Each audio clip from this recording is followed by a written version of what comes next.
దేవునికి స్తోత్రం. మహోన్నతుని నీడన నివసించువాడు, సర్వశక్తిని నీడన విశ్రమించువాడని సెలవిచ్చిన యేసుక్రీస్తు పరిశుద్ధ నామంలో మా హృదయపూర్వకమైన ఎల్రోయు వందనములు. ఈరోజు దేవుని వాగ్దానం ద్వితీయోపదేశకాండము 33 వాక్యం.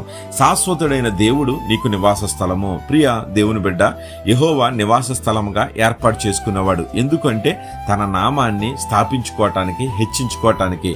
ప్రతి మనిషి హృదయం ఆయనకు తెలుసు కనుక ఆయన నివాస స్థలమైన ఆకాశమందు ఆయన అండి మన మొరలు ఆలకించి మన ప్రవర్తనను చూసి ఆయన క్షమించి ప్రతిఫలం ఇస్తాడాయన.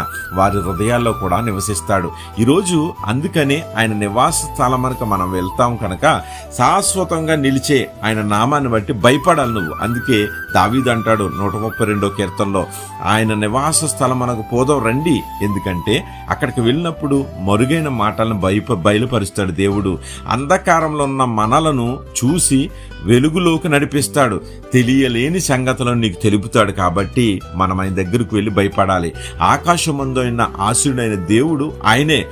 లోకము దాని విలువలు కూడా యెహోవాయే. ఒకసారి ఆలోచించు. అందుకే దానియేలు అంటాడు, వెలుగు యొక్క నివాస స్థలం ఎక్కడుంది అంటే లోకములో వెలుగు లేదు, ఆయనలో వెలుగుంది. ఆయన యొద్ద ఉంది వెలుగు. కాబట్టి నిబ్బరముగా ఉండండి, ఉల్లాసముగా ఆయన ఆరాధించండి. ఎందుకంటే లోకములో ఉన్న దాని విలువలు యెహోవాయే. కనుక భక్తుడు అంటాడు, ప్రవ్వా తరతరముల నుండి నివాస స్థలం నీవే. కనుక ఈ భూమి మీద నీకు నివాస స్థలం లేదు, ఇది అశాశ్వతం.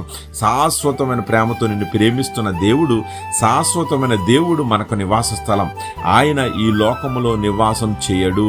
కనుక చిరకాలం అనేటువంటి యెహోవా మందిరములో నివాసం చేయటానికి మనం ఇష్టపడితే, మహోన్నతుని చాటున మనం నివసిస్తూ ఉంటే ఆయన అంటున్నాడు, ఆకాశం ఆయనదే, సమస్తము ఆయనదే. కనుక ఆకాశమందు ఆసీనుడైన దేవుడు మనకు కూడా ఆకాశమందు నివాస స్థలం దయచేస్తున్నాడు, పరలోకమందు దయచేస్తున్నాడు. అటువంటి కృప దేవుడు మనకు అనుగ్రహించి నడిపించును గాక. ఆమేన్. God bless you.